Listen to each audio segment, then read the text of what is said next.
Obbo Jawaar Muhammad kabaja guddaa ijoollee beektota kanarraa kitaaba yookaan kennaa kan akka nuuf laatu kabaja guddaa ni gaafadha. Gara waltajjii.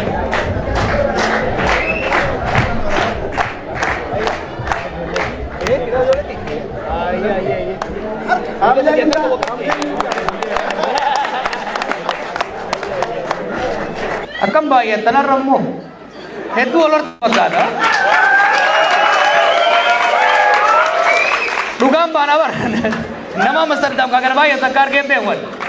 Inumaa reefu waltajjiin eegaluu dura Amsterdam namni xiqqaa waan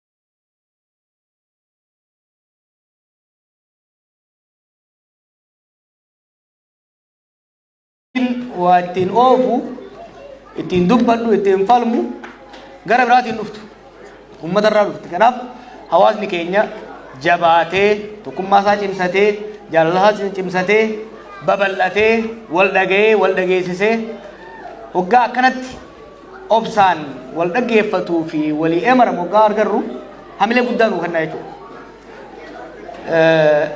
وري أونلاين يروح تندو قا كومين دي سنتوكو دائما توجاهنا أوجي دائما ناقاري داو جولة تبجاجنا جولة تيني عادات تيني أفان كيني إنما كيني جيرين كيني برجع كقولة تفيناني واني منات تريفنو بنجرو خبرام مراكو يو كمانات تريفنو ثاته سلا جار سدبي بربادان دفع هذا منات تفا إسيلين دورتوني gami sakenya walakka ummata keenyaati isaan immoo daa'imatu waca jechuun manatti akka hin barbaadu gaafa dhuftan ijoollee teessan hunda fida hunda waan oromooti mariin ani godhu mariin as geenye hangarra ni beeytanii 2014 irraa gaafa OMN dhaabne irraa kaafne mariin as geenye town halls marii akkana maaliif hin fedhaa is real, is grassroots, is tangible, you know. Yona Hamado ko Abba Madilla fi Dr. Bakala fi Kanchora ko bolik kabade kha sauta ate adda mare fa manat divne dida dire inta kana namni fedwan feda fitu jolle fida ha jolle te nyani guddi fanna yechu qabso tanani divna gafa dadamne mo isa dalchifnami kanaf arrarra dalchwane gallu jolle fida akka isinit ndagamne wanni godhaa jirru dhugaadhaa kitaaba barreessina kitaabni achis kitaaba seenaa achi keessa agartan seenaa waliin dalayne waan ta'eef waan hedduu Tari gaafa ijoollee gaafa dhummuudha ree jala fiiguutu yoo taateen alatti erga siyaasaa eegalee waan hin dalage ifumatti si wajjin waan dalee jechuudha. Seenaa wallooti. Hangi tokko gaminni tokko gaafa ijoollummaa waan hin keessa dabree bu'aa bahii keessa dabraa ture haala siyaasaaf hawaasummaa naannoo dhummuugaatii fi naannoo Baharsii Harargee lixaa naannoo san ture. San amma tokko tuttuquu yaalatiin jira. San caalaa garuu wanni as keessatti agartan akkamitti bika hin dandeessu Oromooni. Oromoon hamileen qabdu. Oromoon tokko hin taatu. Hoogganan qabdu. Yoomuu hin bilisoomtu jaan turan. Ni beeytan dargaggeessi dheengadda bishaanii dhufta yoo taate malee warri biyya alaa kana wal qaacessaa turre. Mee warri zamana faaltoo keenyufaa jira. Abbasi ufeen faana as jiran. Zamana faaltoo irraa kaafneet as turre. Social media fayyadamu faaltoo irraa eegalle. Gaafa san wanni namni keenya mana barchaattis, mana taaziyaattis, mana farshoottis bikka itti wal ga'e hundatti qabsoon laamshooyitee waan turteef namni keenya hamilee wal buusu hamilee akka walootti akka sabaatti akka ummataatti hamileen keenya kufe collective self esteem santu hedduu na yaaddeessaa ture. Niifin akkami kana keessaa baana ka jiru qoradhe wani tokko kan kana barreessee fi Oromoon waa hedduu dalayte. Waggaa 50 deeman waggaa 60 deeman jaan bikka irraa kaanee fi bikka amma jirru jidduu waan laaftu miti beeka waan laaftu miti akka barbaanneef saffisa barbaanneen deemuu baatus ifduuba hin deemne nuti. Kanaaf kaleessa qoranneet sambooda haala qabatamaa ummata keenyaatiif addunyaa amma keessa jiru maal yoo dalayne ummata kana caba qalbiidha. Collapse of collective self esteem kana keessa maal baasuu qabna jennet isin wajjin isinitti himaa walii is lolaa gaggaabii na roobsu tokko hedduu jira mana kana keessa akkasumatti faaltoo irraa eegallee dachi irra wal geenyeet dura daasporaa jaarree sochoofneet sambooda ummata keenya ka biyyaa sochoofnee waliin sochoonee bikka Oromoon waggaa 50 qabsootee bikka takka hin gaanjaan waggaa 5 gaditti bikka takka geenyee garsiifnee jaan.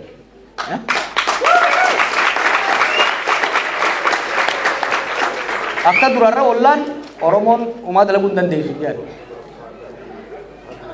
Gumaanni guddaan ani ittiin boonu wanni inni ittiin hin gaabbineef keessaa tokko maal akka ta'e beekanii?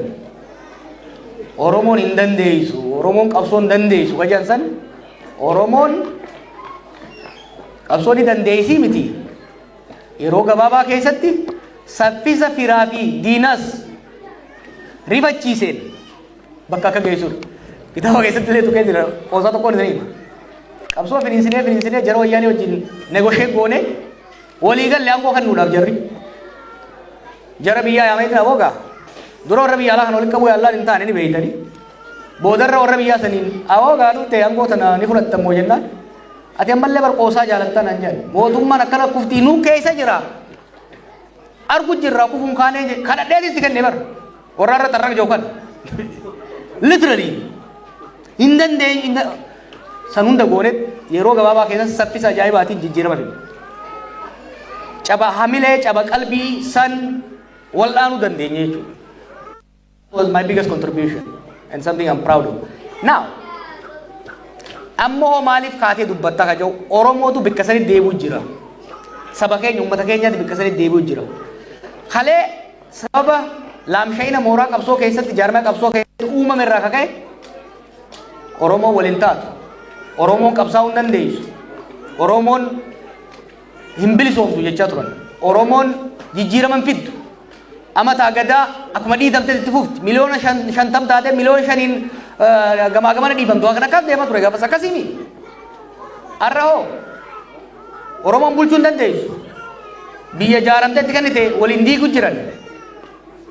Biitii harkaa kufte Oromoon bulchuu hin danda'u. Kajaa'u amma dulli bal'aan nurra gaggeeffamaa jiru alarra Oromoon bulchuu hin dandeenye. Har'a nee galleewwanni kun gaafan jara wajjin negoshee godhu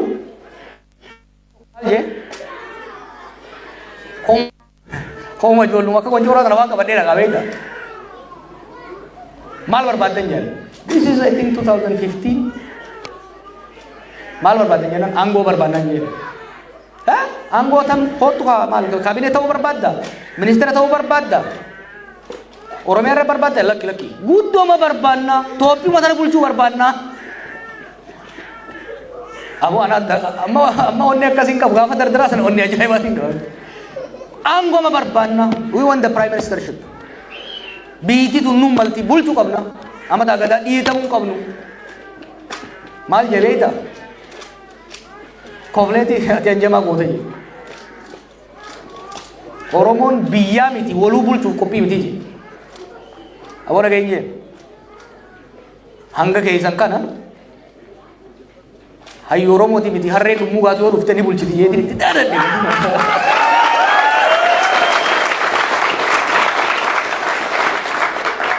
onnee zamana sanii arra waan namni san jeesan dhugoomsaniiti ijoolleen angorra jirtu aana naqaaneessanii jechuudha maaliifi waggoota jaan dabre kana keessatti diinagdeen biyyattii ni kufe security'n biyyattii ni kufe dippiloomaasiin biyyattii ni kufe waan qaallichi nurraa genuuf falfale san qabatamaan nurra fidalee qaallichi warra ganda keessaa guuree ol kaa'ee beeka hin dandeessu nuun jedha kanaaf wanni amma dubbachaa jiru wanni dalaguu deemu waliin Oromoon biyya bulchuu akka dandeessu mirkaneessuudha warri har'a jiru kun kireema Oromoo osoo hin ta'in xurii akka ta'an Oromoon jara kanaan madaalamuu akka hin qabne akkuma kalee qabsoo hin dandeessan jedhamsan ziggoonee qabsoo itti agarsiifnee har'as warra aangoo qabatee mugaa jiru warra aangoo qabatee quufee deeqifatee haqqisaa jiru takkaanis irreessine takka kanarraa kaafne Oromoon Oromoo fakkaatu ka dhugaa Oromoo beeku ka beekumsa beeku ka nama dhaga'uudhaaf qophii ta'e karaa akkas irreessu ummatoota sabaaf salmoota biyyattii isa wajjin gochuudhaaf jechuudha waan takka lamaan isin garsiisuu barbaada gaafii kaa ture eega jarmeetti haasee booda mootummaan tun kufaa jirti mootummaa kuffisuu hin barbaadnu jettee wanni hin jee maali wannummaan dubbii amma itti nakaase maali ambarraa baluu piraayim ministeera ta'ee ta'uu dhabee addantaa irraan qabu wani ani kan hin qabsaa'e ummata kana salphina keessa baasuudhaaf har'a waan wayyaaneen amma 27 taate sanii waggaa 6 keessatti daaraa godhan biyya akkami as geenye ka jiru islaayii takkaa lama agarsiisuun barbaada now mootummaan tokko sirni mootummaa tokko gubbaarra hoogganaa jira nugusa ta'uu danda'a amiira ta'uu danda'a pirezidaantii ta'uu danda'a piraayim ministeera ta'uu danda'a isa jalazit utubaalee aangoo jedhaniin pillars of power jennaan akka hubattaniif hin barbaada waan mootummaa jedhamu maaliif siyaasaan Oromoodha 2018 booda jijjiiramtee jirti hanga 2018 resistance politics keessa turre siyaasa qabsoodha siyaasa resistance sirnaan lolaa turre sirna mootummaa Itoophiyaatti lolaa turre mootummaan sun nu alagoomsite nullee alagoomsine irra qabsaa'u turre 2018tti aangoodha qabanne kanaafuu aangoon akkami akka dalagaydu akka hubattaniifin qabxii takka lama isin kaasuu barbaada kanaaf wanti mootummaa jedhan wanti biyya hagara mangist state jennuun tuni haalli isin ittiin bultu akka laaltaniin barbaada gubbaarra ruular takkaa'uu hoogganaa jira mootii ta'uu danda'a bifa adda addaatiin isa jala warra imaammata isaa tarsiimoo isaa fedhii isaa ummata gabbuusee hojiirra bu'u oolchu eliit ka jennuun ministeerota jeneraalota gurguddaa komishineroota kanaa jira isaan kun maal hoogganan caasaa mootummaa ka jennuun the institutions state institution ka jennuun waan akka security dha economy bureaucracy media diplomacy party jechaati hedduu deema warruma barbaachisaa qofaan as kaa'e ummanni garagadii jira jechuudha nugusni mataa fiitiin biyya bulchu hin jiru nugusichi takka pirezidantii takka piraayim ministerichi gara ministeerota isaa komishineroota isaa jeneraalota isaatiin institution san hooggana institutiononni sun jaarmaaleen suni sirnicha utuban jechuudha wanni agarru kun wanni akka diinagdeedhaa wanni akka biirokrasii security kun utubaalee pillars of power jennaan utubaalee manni kun utubaa qaba beektaa koorner irraa wanni qaba utubaan kan biraa tokkicha garuu asitti cornerii jira maal akka jettanii mooji these are the corners those basically the pillar baadatu jechuudha now Gaafa qabsoo filaan goonus kanuma qabannee deemne. Sirna akkasii yoo sirna abbaa irree ka ta'u taate qabsoo waggaa irra gootu qabsoo bifa lamaan godhuu dandeessa. Qabsoo hidhannootii fi qabsoo nagayaatiin deemuu dandeessa. Qabsoo hidhannoodhaa waggaa gootu riphee lolaan uummata keessaa ka'uudhaan, uummata jaaruudhaan, uummata keessatti maadheeffachuudhaan caasaalee utubaalee aangoodhaa tana jalaa ciraa deemeeti boodarra laaffisee jalaa ciree fixeeti lafaan gayaa jechuudha. Walii galla qabsoo hidhannoo akkasitti dalaga. Qabsoon qeerroon goote tokko qabsoon nagayaa hoo maali ka jedhu islaayidii saniin naa dhaqe. Qabsoon qeerroo qabsoo nagayaati. Qabsoon qeerroo maali? Utubaalee aangoo kana diiguu irratti hin fuulleeffanne. Utubaalee aangoo tanaa fi addaan hiikuu irratti fuulleeffanne jechuudha. Gubbaarra jaratii pelleefii ture, sanii gad ministeerota ture, saniyaas instituushin adda addaati ture. Nuti maal goone duula gamaa gamanaan goonuun akka isaan waliin hubanne akka ajaajinii fi qajeelfamni isaanii wal keessa hin deemne goone jechuudha. San keessaa tokko PDO fi wayyaanee nikaa addaan hiikuun san ture jechuudha. Nikaa addaan hiikne instituushinota kana jechuudha. Now qabsoon qeerroo bifa kanaan deemne. Ibduu baggaa deebite to the original na deebi. Kana irratti ammoo gaa dhufte mootummaan normaliin qabsoo qeerroo dura sirni TPLF akkas ture. Qabsoo qeerroo dura gara qabsoo qeerroo tokko deebite sirna akkasii jiru san maaliif jijjiirree nu? Kana jijjiirree addaan hiine jaarmeewota kana gara keenya finne jaarmeewotaa fi elit takka hoggansa ministeerota addaan baafne ministeerotaa fi warra oliis adda baafneeti boodarra isaanumaan isaan garagalchuu dandeenya. Now haala ammaatti deebi. Mootummaa garagalchuun nun barbaachisu kuttee waan hin jeefine sirriitti himamma. Qabsoon hidhannoodhaa noormalii silaatii ol nyaata. Qabsoon hidhannoo naannoo Tigraayittis, Amaarattis, Oromiyaattis gaggeeffamu caasaalee kana nyaateefitu jira. Diinagdeen laamshee jira. Birookiraasiin laamshee jira. Amma bar bulchaan maal hin jiru. Milishumaatu nama cafaqa malee wanti tajaajila uummataa sadarkaa qabaleetti kennu hin jiru. Gara gadiiti humnoonni qawweedhaan itti fincilan sirnicha nyaatanii akka hirmaatti fitu jiran. Gama oliiti osoo namni humni biraatu hin dhiibin muummichii fi ministeeronni komishiinoonni isaanii addaan faca'anii jiran. Maaliif? Erga dirree siyaasaa cufuudhaan murteessee booda nama si jauun hunda firraaree nama isin haala gaashee jau qofa bira kaa'e. Kaakistokraasii waan jenni jira. Kaakistokraasii jechuun maal jechuudha? Hoggaa namoonni dandeettii hin qabne, amanamummaa hin qabne, naatoo uummataa hin qabne, incompetent, irresponsible, corrupt warri ta'e qofti hoggaa biyya bulchan kaakistokraasii jedhama siistamni sun. Kanaaf ministeeronni kun amma qaalichanii sodaatan. Namichi inni arrabsa ni ari'a ni hidha. Kanarraa kaka'e waan dhugaa takka itti himan. Waan inni gubbaa kaffitu kunaasirraa hin jiru. Fudhataniituma usan. Waan fudhatan san immoo hojiitti ni kan. Maaliif itti namanan? Takkaa itti namanan, takkaa dandeettii isaan qaban. So qaallichinii fi ministeeronni isaa wal quban qaban ni fakkaatan malee. San qofa osoo hin ta'in biyya ollaa hundaan wal lolee jira. Somaaliyaadhaan wal lola, Eertiraadhaan wal lola, Jabuutiidhaan wal lola. Keeniyaan keessa tureenis akkasumara jaalaltiin jirtu. Uganda, Rwanda, addunyaa mara except Emireet malee. Biitii takka shariika Itoophiyaan jirtu irra. Nan. Gama dippiloomaasiinis dhidhiitaa fi walibbuu unnecessarily amma akka Somaaliyaa kan hoggaa laaltan waan nama qaaneessuutti dalagame. Sababa kanaaf kaasii mormitoonni isa tuqan ol mataa isiitiin caasaa jaaree fi walitti bu'iinsa adda addaa godhu. Fakkeenyaaf gama diinagdee fudhadhaa.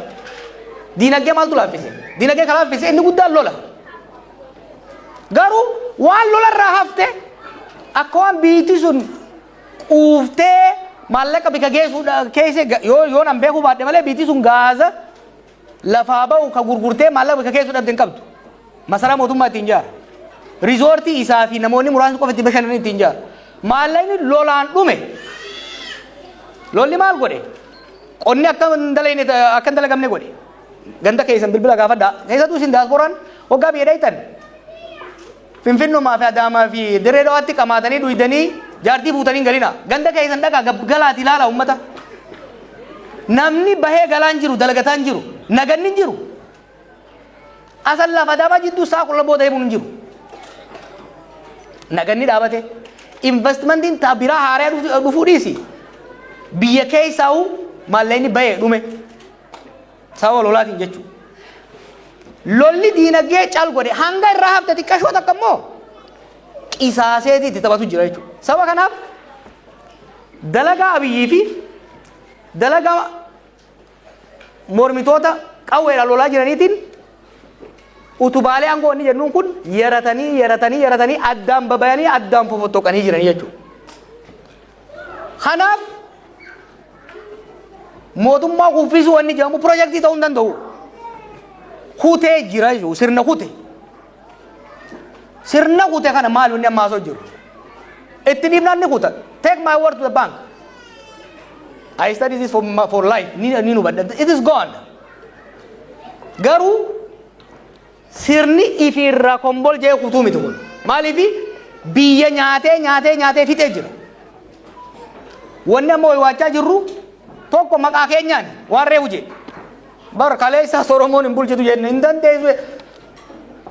Bikkaan dhaqetti an zamanaan keessattuu callise kana zamanaan nama nagayaa ta'e kana zamana dippiloomaasii kana nama hedduun arga hogganoota biyya adda addaa. Waa'ee warra Itoophiyaa bulchaa kana hoggaa isaan haasayan osoon kophee tiyya keessatti ifdhoo iseen fedha beekta. Wallahi. So embarrassing, you know. Namni keenya ka sirna san keessa jiru, jeneraalli jiru, ministeerri jiru, ka kanaan hin qaanu hin jiru. Maaliifi tokko maqaanu nyaatan. Alagaa duraanu maqaa keenya hin jaalanne daran hin dhugeessaniif jechuudha. Tokko maqaa keenya qabatanii deeman. Lammaffaa waan leencoo lataa jiru jira. Waan jaarsi sun jiru ilaalchisaa jaalatanii jibbitanii dhaggeeffadha waan inni jiru. Nullee mootummaa Oromootii miti jennu nuti hin filanne gaa. Sirni kun qabsoo Oromootiin ol bahe. Maqaa Oromoo dhayata. Badiin isaa haga feete yoo akkanne. Nurra maxxanti. Jaarsi elemoo jedhamu tokko yoo jiraate ijoollee hedduu keessa gurbaa guddataa yommuu qabaate guddataa yoo haate mucaa warra elemoo santu haate barjan guddataa qofaa yoo ganda hundaatu waliin maqaan xuraawaa jechuudha. Tokko kana lammaffaa sirni bifa kanaan utubaaleen sirna biyya hagar mangista akkaa'u state bifa kanaan gaafa shoshorroqee bututaa'ee laaffate mootummaa qofaan ka kufu biyya wajji state kollaapsiidha jechuudha. Biyya hoggaa kufee laaftutti hin fudhatina. Haa toltu haa baddu biitii takka eega ijaaramte booda qoybu sirreessu sirnetti tolchu hamtuu isii irraa laaffisanii mootummaan sun mootummaa nama miidhaa nama irraan geessu irraa laaffisanii kan nama tajaajiltu godhuudha malee biitii takka adda facaanan callee dukkana keessa facaatee beeke. Somaaliyaa laala, Yemen laala, Liibiyaa laala. Gaafa qabsoo dizaayin goonu dura adeemsa duraa san yaadne turre sirnicha garagalchuu guututti. Ijoolleen nu wajjin qabsoo nagaa qorachaa turte Arab Spring kaaftee abbootiin ree biyyoota Arabaa kan hoggaa kuffisan nuti san dura kayaadaa turre wanni nu barannes sirna abbaa irree tokko hoggaa garagalchite dimokiraasiitti ceetaadha. Maal garre? Dimokiraasiitti ce'uu dura biitii bittinnaa wal waraansaamaa keessa akka seentuu agarree fi awoo biitii faca'uurra mataa jirutti amaammata fe'anii hidhanii kanaafuu maal godhuu qabna? Sirnuma jiru kana keessa warra hamaa dhiibnee warra wayyaa ol baasuu qabnaadha. Kanaaf lammaa jala martifannee jechuu gaafa san. Laafina jiru osoo beeynu Biitii diigamuun is very dangerous. Kanaaf ammoo inni lallabaa jiru maali? Sirna garagalchuu maal osoo taate har'aa miti gaafa tiyoorii qofa qoranne saniiwu waggaa fudhu fitteemi guyyaa 40 nutti fittu. I can tell you. That's not injirtu re. Waan bututee xiqquma itti buunaan bara mana utubaan isaa laaffate. Xiqquma tiraaktarii buunaan kuutee beeke. Takkaa'u muka jirmisaa shame rirmi fitte. Gaafa tokko qilleensi xiqqaa tokko lafeen lafaan dhaya. Amma sodaan an qabu maali? Sirna kana daddafnee karaa tokkotti itti baasuu baannaan maqaa keenyaas gaafa Oromooti biitii jiide. Biitii jiide. Gaafa isaanii jiide waan jaamurra dhufnaa jechuudha. San qofa osoo hin ta'in biitii adda facaateeti nuus walii keenyaas ollaa wajjinis rakkoo keessa seenna kaja'uuni. Kanumarra naa dhaqe. Akkamiin as geenye? Warra mootummaatiin challenge godhuu barbaada, warra sirna san keessa jiru, warra nama mootummaa san keessa jiru parsantii 5 hin ga'u kan gurbaa deeggaru. Kurnanumaaf 5 saniif challenge godhuu barbaada. How did we get here? Qaanyii kana keessa akkamitti dhufne? Laaftuu sitti fakkaatiin hoggaanaan akkanatti dubbadhee qaanyii adimit godhu. Garuu amanuu malee keessa ba'uu hin dandeenye. Sochiin qeerroodhaa maal ture? Biyya tana gara dimokiraasii ceesifne, federaalizimii dhugaa, haayitii Oromoo keessatti eegamu, haayitii sabaa sablammoota keessatti eegamu, walqixxummaan jiraatu. Namu naannoo ofiitti bulchee biyya walii galaa moo qooddannee angoos qabeenyaas qooddannee wal dandeenye bullaadha. Abiini dhufe lakki karaa dimokiraasiin barbaannu sirna abbaa irree jaarre jedhe. Aboo taa'i biitti sun bala nu geessiti noop naatu beeka naatu sin ceesisa. Faranjii fi Arabniinis harka dhayaniif wanni hoggan Afrikaa balleessu tokko ummata fi dhiisee ala eeguudha. Kan boodoo daandii dimokiraasii nu geessu dhiisee daandii abbaa irree fudhachuun gaagama siyaasaa keessa nu seensise. Political crisis hamaa keessa nu seensise. Gaagamni siyaasaa 2019 irra kan dhufe gaafa wal loluu eegallu jechuudha. Gaafa walii iyyuu eegallu. Gaagamni siyaasaa garam nu geesse dirree siyaasaa cufuutti hoggaan seenu lolatti deemte biiti. Akkasii miti 2020. Oromiyaatti lolli ni ka'e, Tigraay lolli ni ka'e. Lolli ka'uun diinagdee nyaatee jechuudha. Diinagdee biyyattii batalaq lafaan dha'e. So biitiin isa biyyi seeyisa dhaqan beektaa boodarra nuti dimokiraasii barbaannu hin harkanne inninis abbaa irrummaa barbaadu hin harkanne anokrasii waan jaan galle jechuudha. Anokrasii jechuun maali? Sirna tokko yeroo ce'umsaatitti namni tokko gogalaan tokko abbaa irree gochuudhaaf yaalee abbaa irree jechuun irree qabaachuu qabdaami hawwuu qofti gahaa miti. Abiyyaarra abbaa irree laamshoodhaati jechuudha. Abbaa irree laamshoodhaati hanga feete irree nan baaseetnaan bu'aas hin qabu. Kanaaf anokrasii jechuun sirna seerri keessa hin jirre namuu mootummaan beektaa sirna akkanaatirra sirna abbaa irree dhugaadha wayya. Namni keenya manguddoon dhufanii maal naan jedhan aboo Jawaar maal wannu fidde kaanee masgiida dhaquu dadhabne charchii dhaquu dadhabne gabayaa dhaquu dadhabne bar zamana wayyaane nu waa hidhan malee yoo xiqqaate nagaan baanee bobbaanee galuu dandeenya akkasuma jedhaniimi arra namni bobba'ee galuu dadhabe. Anokrasiin bikka mootummaanis to'annaa hin qabne bikka humni adda addaa biyya addaan coratee laaffisee biyya shiftoonni biyya guutan taate jechuudha. Anokrasiitti dhayne. Nutis waan nuti barbaannu dhabsiiseeti waan ifi barbaadus hanqateeti Finfinnee irratti Adaanachiif Shimallis wajjin kantiibaa waloo ta'anii tattaa'u jiran jechuudha. Sunis amma nyaatamtee Finfinnee seenuu jirti rakkoon. Dhuma irratti very important wanni kan dubbachuu barbaadeef warri keessatti warri online jirtan akka hubattaniin barbaada. Maaltu kana fide abii maaltu kanatti isa geesse? Hawwii guddaadha qaba. Kitaaba keessatti toora fuula 280 irratti gartan. Ameerikaan dhufee walii haasoyne. Profeesaroota kan wajjin warra wajjin dalaguu wajjinis ni ilaalle. Hin taatu hin jeenati. Maaliif? Hawwii guddaa qaba. Hawwii aangoo guddaadha qaba. Abjuudha qaba. Karoora qaba. Tarsiimoon qaba. Beekumsa uumamaatis taate. Tabarnoota takkaa muuxannoodha. Hin qabu ture. Walin madaalle.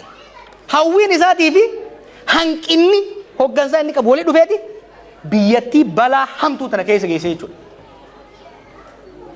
Ana biyyi irraa dhuunfaa rakkoon qabu. Garuu Oromoodhaafis, Itoophiyaadhaafis, sabaaf sablammootaafis, gaanfa Afrikaatiif balaa hamaa akka fide ammallee balaa hamaa daran hammeessaa akka deemaa jiru hunda caalaa Abiy.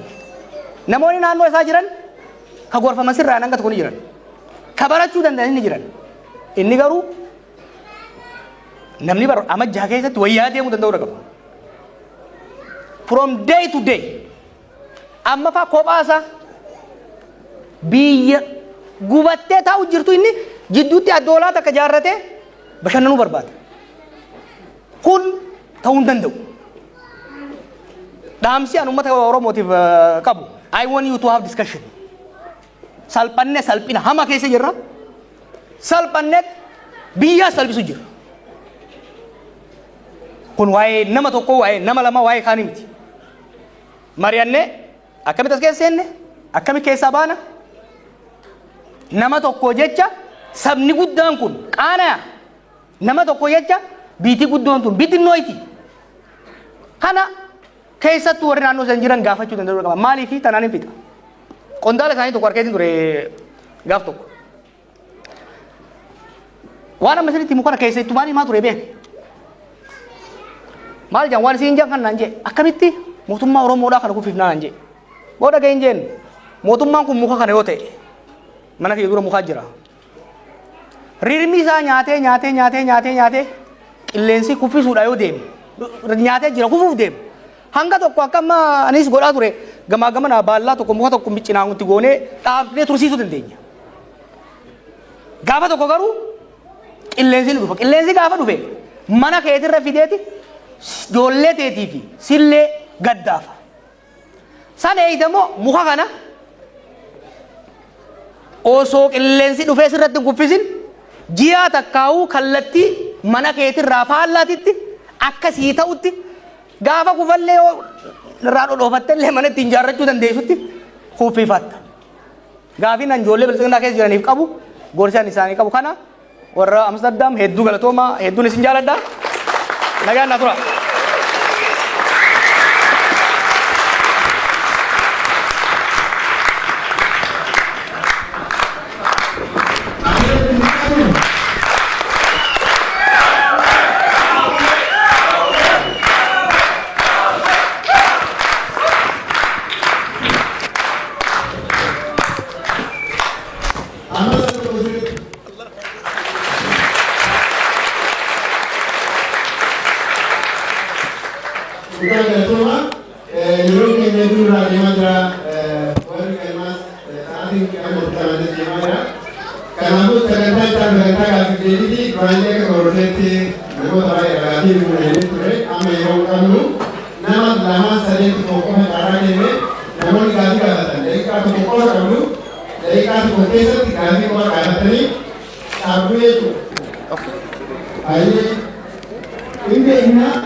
Sudan kabat amsan sif kab arjuk ya Johar Muhammad Rabbi ji Afrika sanitin debi kafa tida sente si waji mana makhesa tenyati si waji mana hidatur suma waji hidamne tur Rabbi khayang nubekha kelen sa Afrika saniran de debi Johar Muhammad yo ci debi tati watate oromon dilli tul akajiru da dute bekh Rabbi ji Afrika khaysa abade debi Johar jechana na rasin che khana bata khaysa kabat akal man si jo feda Rabbi si aek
Kaayiroo Amaan Huseen dhalataa godina Baalee Rabbi ilmaan 5 isaaf kenne takka irraa deebitee 4 Kaayiroo keessatti guddisaatiin hin jira. Mucaan sun asoo waraqaa heeraa qabu yeroo ammaa kanatti hidhamee mana hidhaa keessa jira. Kanaaf nama kanaaf akka sagalee nuu taatu akkasuma baqataan Oromoo walitti bu'iinsa mootummaa Itoophiyaatii fi waa'ee laga Abbaay waan gaafa Kaayiroo dhufte atuyyuu taate mataan kee ni beekta waan taateef rakkoo baqataa Oromoo haga dandeetteen warroota wal qunnamtuun akka sagalee nuu taatuuf kabajaadhaan isin gaafadhaa. Akkuma reef ummanni keenya asirraa dubbataatiin turan gara Afrikaa kan deebinee baqataan Kaayiroo natti dhaammatanii akka gara Kaayiroo hin deebine akka garteetiin gara Afrikaa hin deebine jawwee keenya nuti malee hin qabnu qabsootti deebiteetiin hin jirta kanaaf jecha si dhabuun barbaannu nuun jedhanii ulfaadhaa galatooma isin jedha.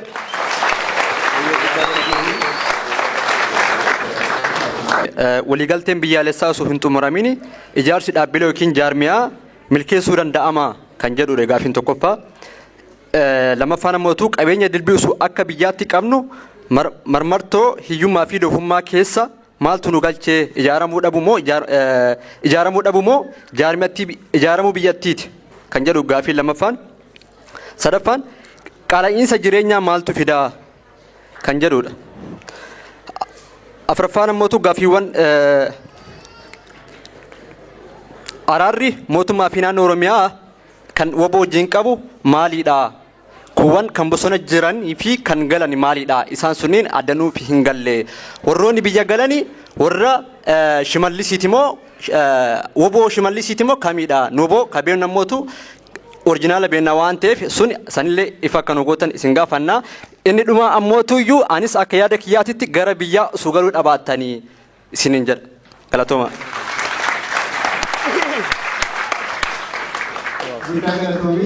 Isa tuma obboleettiidha. Galatooma waan biraallee baay'ee dubbachuun barbaade. Akkuma obboleettiin teenya reefu jettee gaafa ati mana hidhaa turte waan nuti taane Oromoon biyya alaa jirtu taate rabbuma samii fi dachii uumetu beeka. Sanachubattiin dhiisaa keessaahuu nama keessummaadha nu keessatti argame. Dr. Lilii Jamaal gaafa keessattuu isin dadhabdanii qoonqoon haalli keessan haala gaaga'amaa keessa ture. Warra isinii wajjin makiinaa wajjin hospitaala dhaqee isin tajaajilaa ture. Isii fi daraartuu tulluutiif ilmaan Oromoo hundinuu kabajaa fi jaalala isaaniif qabnu akka tokko akka naannoo Ililli Jamaal nuuf jiraadhu, umrii nuuf dheeradhu, horii nuuf buli. Galatoom. Naamsuma xinnaa tokkoon si dabarsuu barbaada. Akkuma turee fi jecha namtichi Oromoo salphisee biyyaa salphisee keessattuu Oromoo nu salphisee onnagiidha nuti gara kaanii Tigireen nurratti duulti Amaaraa nurratti duulti namtichi nurratti duula kufaatii daangaan qabne keessa turre ammas keessa jirra. Kanin jechuu barbaade namtichi silaahuu beekumsa qabu dheengadda kitaaba ati barreessite warra jimaa qama'utu barreessee jee sunis tuffiin uummata Oromootiif qabu warra jimaa qama'u.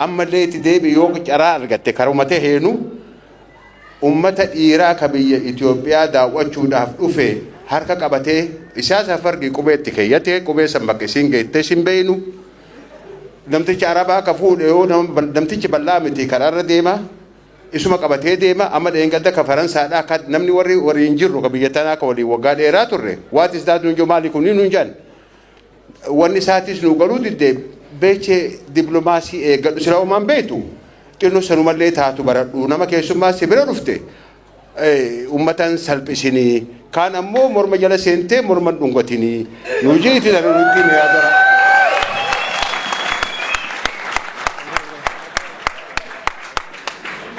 درجة مجمية مع جا ها ام اي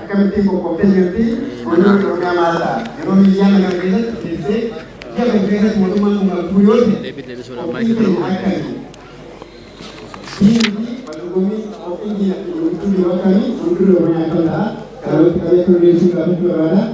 Kan hojii waan ta'eef suuraasaa gaafee yaadarratti ibsa gabaabaa dhufeera yeroo waa'ee nageenya kiyyaa akki goonu rabbitti ol kennina kaan immoo natti dhiiftan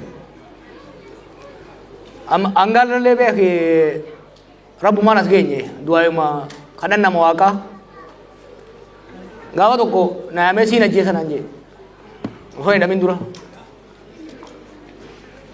hedduu aare siin ajjeesan an jee jennaan eega bar wanni jee booda siin ajjeesaa jennaan awoo ani ilma sila taati ayyoon tiyya Goorgisi Sheekh Hussein warra Adabbayyii bikkan dhayne hin qabdu gar hedduudhaan eeganii nan gutteessuu hin dandeessu.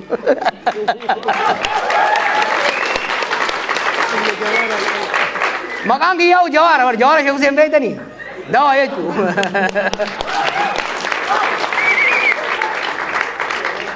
Dhuga lubbuun abbaan eeyne amatan eeyne du'a sodaannee garuu du'a sodaannee lubbuu oguma haxxiffatanuu nama keessa baatu jecha saba kana qaanii keessatti hin dhiifnu kaleellee hin dhiifne ammallee hin dhiifnu sagaltuuna malee beesa noo rabbiin asiin naga'e I believe ummata kanaa wajjin hariiroo dhugaa qabna. Paaltook irraa kaasii gaafa ijoollummaa irraa kaasii wal lolaa wal arrabsaa wal falataa dhugaa walii himaas geenye. Waggaa lamaan irraa waggaan as dhufe wal lolaa turreemi. Waan isin barbaaddan jechuun hin danda'an ture. No yeroo sanitti waan hin jeefin qaba ni beeku waggaa lamaan dabre kan waan hin hojjedhe naaf beeka. Time was important. Yeroo sanitti osoo hin chwaa jee rakkoo dhufaa waan amma sodaatan tokko tokko ni uumama ture. San bira dabarre amma. Now wanni godhamu ni jira jechuudha. Kau emen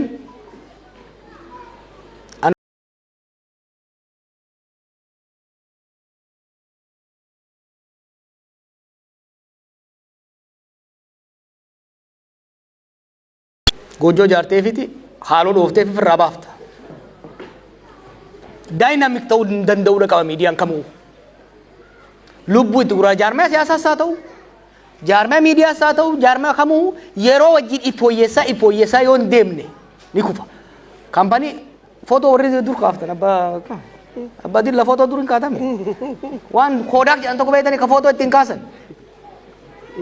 If jijjiiruu dadhabee kaameraan ijoolleen bililii dhuftee wanni fiilmii sun badee irraa koodaak gara kana jira namni beeku hin jiru. Ameerikaa kaampanii Blockbuster jedhamu tokko ture. Fiilmii isarraa kireeffanna turre. Warri Netflix kun dhufeeti milee xiqqaa takka nurraa biti jedhanii ni didan. Netflix irraa fuudheeti wanniin Blockbuster awwaalame jechuudha. Miidiyaan kamuu jaarmeenii kamuu if haaromsee deemuu baadnaan ni du'a. Waan du'aa deemu immoo lubbuutti dheeressuun sirrii miti. Kanaaf yoo of jijjiiruu danda'e miidiyaan kamuu ambar miidiyaa OMN bar qabeenya kiyyaaf hin jaarre. Qabsoodhaaf jaarre. Qabsoo san fayyade yeroo sanitti. Qabsoo ammaatii wajji jijjiiruu yoo danda'uudha qabaa jechuudha. Yoo ka danda'u taate isinis ni gargaartan. Waan isin hin fayyadne hin gargaarin aboo. Waanuma ta'e waan isin wajjin waan quuqaa isinirraa hin buqqaafne hin gargaarin jaarmaa siyaasaa haa ta'u gaarii jaarmaa miidiyaas turraan numa kufa. Isin fuudhee kufaa jechuudha. Kanaaf har'as taanaan jaarmeeniif jijjiiruu barbaadan jaarmaa siyaasaas ta'ee jaarmee OMN. Kiyyaame kee isanii bara. Nama tokko wajjin isinirraa hin sabbata kee isinirraa hin baase. We all contributed to it. Kanaaf sanitti ilaaluu qaba hooggansiisaatiis jechuudha. Rakkoo baqataa Kaayiroo bilbila kee godhan duutii naa himi. Gama dandeenyuun gama hundaan ni goona naa himi gama saniin asirra haasa'uun inni hin qabu. Waa'ee maraammartoo hiyyummaa keessa maaltu nu galche? Slaayidii san karee fuusan mee osoo naa bante buqqaafti na fakkaata. Maalin jee abii sirna abbaa irree jaaruudha deemuuni gaagama siyaasaa fide political crisis fide. Political crisisiin tuni deemtee wal waraansa nu seensifte. Wal waraansi kufaatii diinagdee fide. Wanni sadeen kun addan bayan politics, security and economy are inseparable. siyaasaa ta'e eemaruu baannaan maaneej godhuu baannaan karaa qabsiisuu baannaan lolatti seenta. Lola seennan diinagdee taa hanga sanuu guddatte ni nyaatta gara fuulduraalee guddattu. Siniif gabaabsu biyya Cote d'Ivoire jedhamtu akka ture Afrikaa keessa. Gaafa bilisummaa baatee irraa hanga early 1990s addunyaa irratti biyya saffisaan guddataa turte. Garuu nama tokkotu aangoorra ture. Gaafa qaalichi sun gadi qajeelu dubbiin sabaa jidduu dhooteeti Cote d'Ivoire irra biyyoota hiyyeeyyii keessa jirti jechuudha. Hanga feete yoo guddate biyyi takka. Dhimma siyaasaas, dhimma securities fi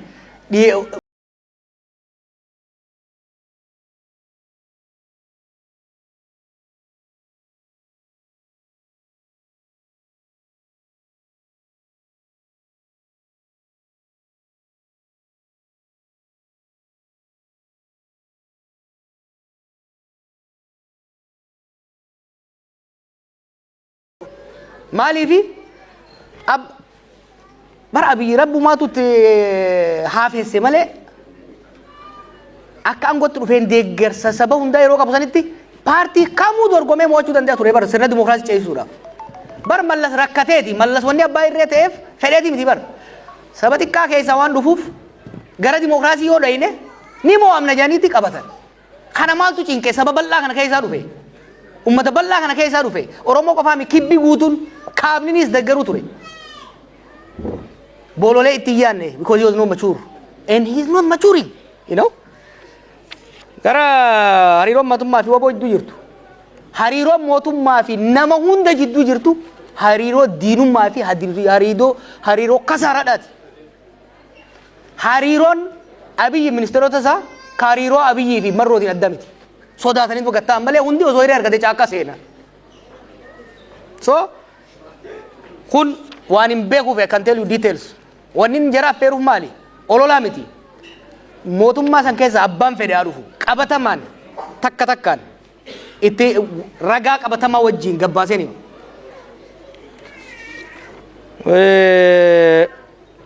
Nama jaarte moo kophaa fiida? An kophaa mul'adha takka kophaa fiigee hin beeku. Nama waggaa ol baafte akka heetaati shimbiraan nyaata.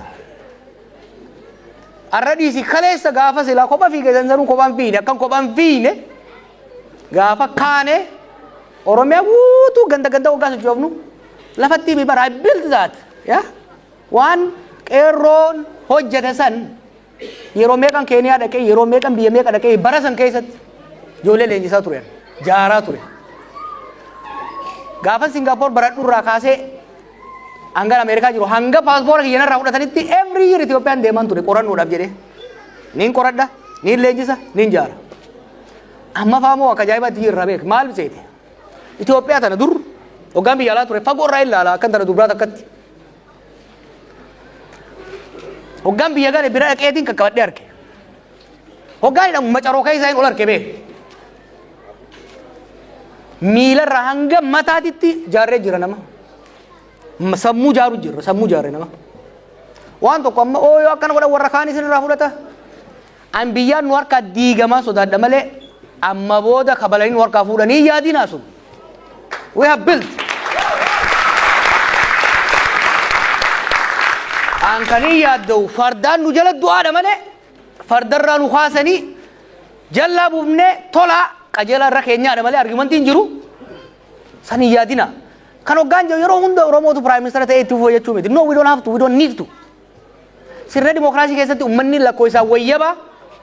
Number 1 yoo kana butaate number 1 sun gara tokkoon deemuu hin danda'u. Keeniyaa akka ilaaltan amma abbaan fedhaa dhufu warri saba guddaa aangoo moo pirezidaantummaa godhaman taates wanni isaan jiran hojiitti gama jechuudha. Sirna dimookiraasii keessatti sirni dimookiraasii mirga warra wayyabaa bulchaa mirga sabxinnaatu kabajama. San qofaa miti. Mirga qofa osoo hin ta'in lakkoofsi dimookiraasii keessa waa lamaatu murteessaadha jiran. Lakkoofsa namaa fi maallaqa. Nuti lakkoofsi ni qabna maallaqa irratti dalaguu qabna. Maallaqa irratti dalaguudhaan immoo siyaasa wal qixxeessuu qabna jechuudha. Namichi Oromoo salphisuu kan jettaniif. Ambar waggaa lamaan duraa qofaame waggaa afran duraatu haa balleessu. Nama dalagu balleessa. Namni badiirraan baratu namni hin bilchaatu. Nama waggaan gorra bohaare'a mucaan kun Oromoo keessaa bahe. Akkasin isin jechaa ture yeroo haa kenninuu fi siree jalatti haa qabnu. Ummata usaa arraddaatiidhaa isaa oofa. Usaa waamee qobsine. San dhiisi lola biyya eega galchee boodaas. Okee harkumaa taate. Gargaarree irraa qaqqabnee waan hojjenne details gara fuuldura dubbii eega dabartee booda malee osoo deemtu barreessuun iccitii baasu taate.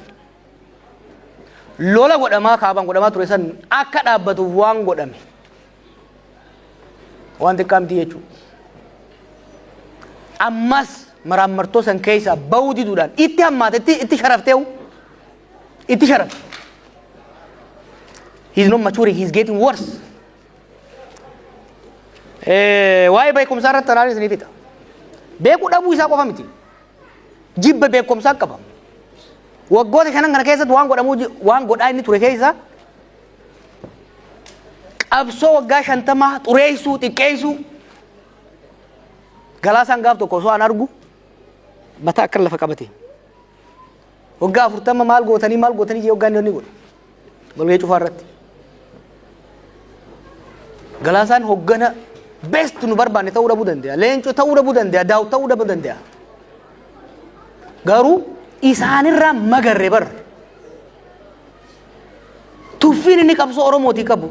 Tuffiin inni jibbii inni qabsoo Oromootii qabu. Aga jaarmeetti akka mootummaatti gadi buute. Nu dhaga'uu didee bar. Warri wayyaanee nu dhaga'uu didee. Inni dhaga'uu didee bala deema. Biyya san keessatti Oromoo tuffachaa Oromoo xiqqeessan no one tolfatee hin jiraatu. Dhuga qabna haqa qabna bar. Kabiraa beekumsa. Waan amma isaan haasayan mucaan amma Shimallis kunis isarraa dhaga'ee wayyaa bar beekumsaanis ni caalama Shimallis isa. Nin beekaa inoo both of them. Isaan jallisee malee nama waayis hojjechuu danda'u. I know him. I spent 6 months gaafa inni dura dhufe. Amma inni illee isarraa barateeti naqamtee dhaqee ummata lollee ama shandaaraa godhe jidduutti ummata hayyuun meeqa keessaa baatee hayyuun meeqa keessaa galaafatamte jidduu taa'eeti hayyootni Oromoo maaliin godhan? Oromoon bar jara kana asiin ga'uudhaaf akkanaa kana bareedaa akkanaa kana guddaa akkanaa kana meeqaatu daaraa ta'e bar. The few we have 1980s keessatti yeroo Oromoon waldaa qorannoo Oromoo dhaabdu Mamada Sanfaa Jaalataffaa xiqqaa tokko turan warra du'a Qayshibbirii fi gammoojjii Somaaliitti irraa hafe nama xiqqaa tokkotu jaaree saniin knowledge production beekumsaan alatti beekumsi oomishamuudha qaba haqaaramuudha qaba raabsamuudha qaba uummatatti. Wanti beekumsa irratti hin ijaaramne amma dheengadda waa tokko barreessin ture afaan Amaaraatiin. Lee Kuan Yew wanni Singapore faarsan.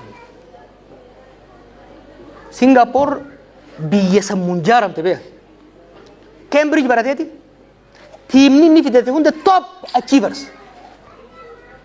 China nama guddataa jirtu kun paartii seenuudhaaf qormaataan dabarta. Biyya guddatte tamiu yoo laaltan biyya tana amma biyya Neezerlaand tana. Sammuu ijaaree bar biyyi tun bishaan ni jirtiimi. Maal jaa? I think Holland rabbi ijaare Neezerlaand immoo Dutch ijaare jani. Sammuudhaan ijaaran bishaan kana jidduutti jechuudha. Biyyi beekumsaan ijaarama. Beekumsa kam goota? Karaa bisii kan barnootaan gabbifatta. Yoo dhabde immoo nama beekuu dhaggeeffatta. Hin beekuu maaltu balleessa? Jeneraaloonni meeshaa jiran kun isa jira amma biraan ture. Tuffii inni jeneraalota kanaa qabu. Harka qabanii guddisan. Isa dura guyyaa tokko waraana tokko hoogganee hin beeku guyyaa tokko saglii tokko hoogganee hin beeku. Tuffiin inni jara kanaa qabu. Qondaalota obbidii amma durii kana. Haga feenee ajibbinu muuxannoodha qaban. Tokko ofitti hin dhiyeessu girmaa laafaa isa bira jiru tokko malee isaa hunda dhaga'u. None. Oromo and Ethiopia deserve better.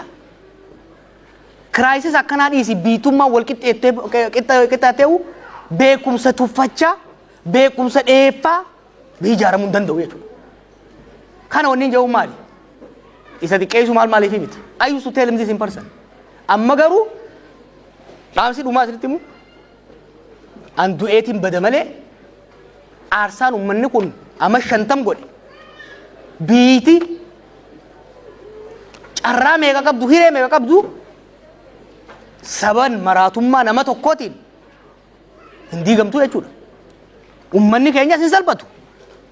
Kaleessa bar abaa'oon nu dhalche. Ni yaadatanii gaafan abaa'oo irratti abaa'oo qeeqee barreesse. Abbaan kiyya abaa'oodhaan. Akaakoon kiyya lola sooraa keessa ture. Jaarmana dhalchee keessa guddadhe kaniin qeeqee nop abaa'oon qaramee jira kanaaf bira dabarree sochii bira uumuu qabna gaafin jee maaliif jibbarraa miti. Sababa qabsoon Oromoo laamshoftee hamileen Oromoo waan cabeef gara fuulduraa deemuu qabnaadha. Ammas taanaan qeeniyan mootummaa irratti gurbaa kana irratti illee kaasuu waan biraati miti. Sababa isaa kana caalaa biitii laaffatuun qabdu wanni ani isin gorsu. Sabaan walitti hin bu'ina. Ammoo inni isaan barbaadan kalee biyya Oromoon biyya diiguu deemti jedhaniiti Amaara wajjin nuuf Tigiree cafaqan. Arrammoo aangoo isin irraa fudhatu deeman jedhaniiti Oromoo keessa seenanii aangoon fudhatamtu hin jirtu biitiin hin jirtu gaafa inni kuteetti gaafa inni turetti. Kanaaf Amaara wal garaagarummaa guddaa qabna. Wal falmii guddaa qabna. Falmiin kun itti fufa. Gadoos walirraa qabna. Garuu Rabbi wal bira nu uume. Rabbi wal keessa nu uume. Akka biyya tokkotti ta'uu baatu akka ollaatti waliin buluun dirqama. Jibbaan keessattuu aangoo qabatanii Oromoon bikka gaafa barbaadan Oromoo wajji dhayan gaafa barbaadan immoo Orma jalaa itti dhokatan ta'uu hin dandeessu. Isinillee kana yayyaminaan jaa galatooma ulfaadha.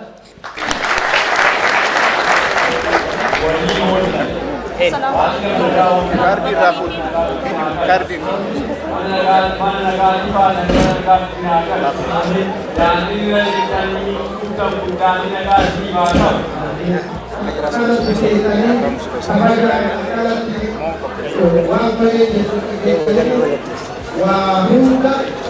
Sami.